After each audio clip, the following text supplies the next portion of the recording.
스타링크가 지구의 밤하늘을 저궤도 인공위성 불빛으로 망치고 있다는 뉴스 들어보셨죠? 그런데 미래에는 더 심해져서 지구의 밤하늘에 인공불빛이 은하수처럼 가득할지도 모르겠습니다. 미국 정부의 계획이 실현된다면 앞으로 수많은 우주기업들이 지구 저궤도에 쏘아올린 상업적 거점과 연구소, 그리고 공장 불빛으로 밤하늘이 가득 찰 수도 있기 때문입니다. 스페이스 파운데이션에 따르면 전 세계 정부와 기업의 우주 관련 지출은 2021년 기준으로 4,690억 달러입니다. 전년 대비 9% 성장해서 지구상에서 가장 빠르게 성장하는 산업임을 입증했어요. 그중 스페이스X와 로켓랩 등을 중심으로 현재 붐을 이루고 있는 상업적 민간 로켓 발사 비용이 전체 지출의 77%를 차지합니다. 우주 산업은 세계적인 경기 침체 속에서도 성장이 확실히 예견되는 몇 안 되는 산업입니다. 2026년까지 6,340억 달러 이상 성장을 기대하고 있어요.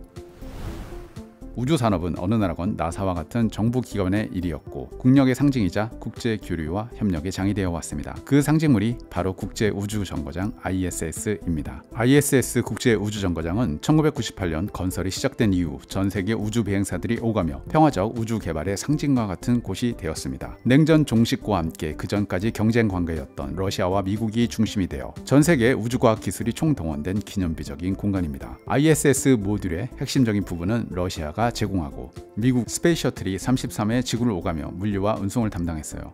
미국의 스페이스 셔틀 프로그램이 종료된 지난 2011년부터는 우주인의 이동과 보급 운송까지 러시아가 책임져 왔습니다. 무중력이라는 공간 특성을 활용할 수 있는 바이오, 의료, 첨단 소재 연구 개발 공간으로 활용되었죠. 그러나 현재 미국과 중국의 새로운 우주 경쟁에서도 보여지듯 그들의 관심사는 이제 달과 화성에 누가 먼저 기지를 건설하고 거점을 만드느냐에 집중되어 있습니다. 게다가 우크라이나 전쟁을 기점으로 핵심 운영 국가인 러시아와 미국을 비롯해 서방 국가들 사이가 크게 틀어져 새로운 냉전 시대가 도래한 지금 국제 우주 정거장이 지속될 가능성은 거의 없어 보입니다.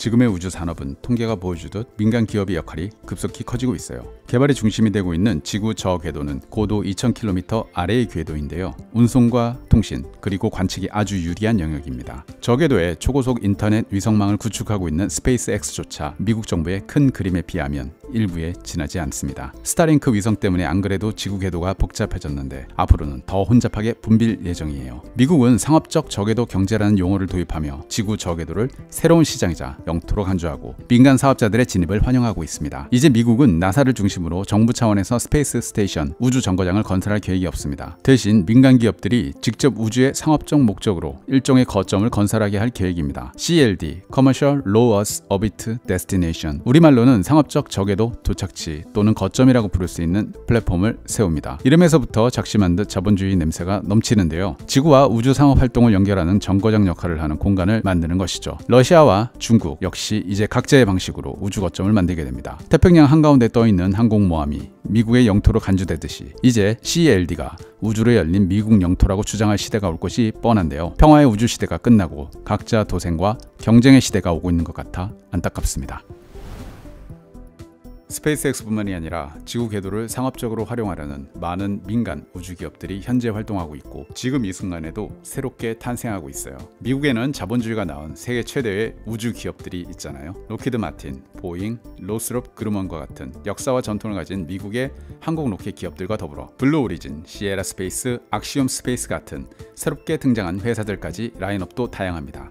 미국 정부는 이런 우주 관련 기업들에게 다양한 사업권 지분을 나눠줄 것으로 보여요. 우주 궤도를 선점하려면 나사 단독으로는 감당할 수 없다고 판단한 것 같습니다. 정부의 역량만으로는 부족해 이미 성장해 있는 우주 관련 민간 기업들을 활용하기로 했습니다. 국익을 위해서도 우주를 민간에게 경제시장으로 서둘러 개방해서 개발과 상업화를 맡겨야 한다고 판단한 것 같아요. 미국은 우선 현재 국제우주정거장의 미국 모듈을 계속 사용할 수 있도록 악시움 스페이스사가 제작한 비행 하드웨어와 연결하여 상업적인 목적으로 사용될 수 있도록 CLD로 개편해 사용할 계획입니다. 새로운 CLD의 건설을 위해 1단계로 지난 2021년 블루 오리진, 나노렉스, 노스롭 그루먼 3개 회사에 1억 5천만 달러의 개발비를 각각 지원했어요. 3개 회사가 경합을 벌여서 선정된 한 개사가 미국의 첫 번째 CLD를 건설하게 됩니다. CLD가 완공되면 우주 관광 상품을 비롯해 다양한 통신, 운송 서비스, 우주에서의 제품 생산, 유통과 거래 등을 자유롭게 할 수 있도록 민간 기업들에게 개방해 상업적 활용의 길을 열어줄 계획입니다. 나사는 이렇게 상업용 지구 저궤도 프로그램을 운영하면서 지속 가능한 우주 시장을 구축하려 하고 있어요. 민간 기업들에게 지구 저궤도 개발에 대한 상당한 자율권과 지원을 제공할 계획입니다. 아직까지는 로켓과 위성 기업들이 핵심을 이루고 있지만 바이오, IT, 제조업을 비롯해 우주 여행 상품 등 관광 산업이 시작되면 보험과 금융, 법률 시장도 더 커질 것으로 예상됩니다. 지금까지 우주와 시장이란 말은 잘 어울리지 않았지만 이제 우주 경제라는 용어를 우주 탐사라는 말보다 더 자주 듣게 될지도 모릅니다. 앞으로 태어날 아이들은 우주가 자연스럽고 당연한 인간의 활동 무대라고 여기는 첫 스페이스 네이티브 세대가 될 수도 있겠습니다. CNPN이었습니다. 감사합니다.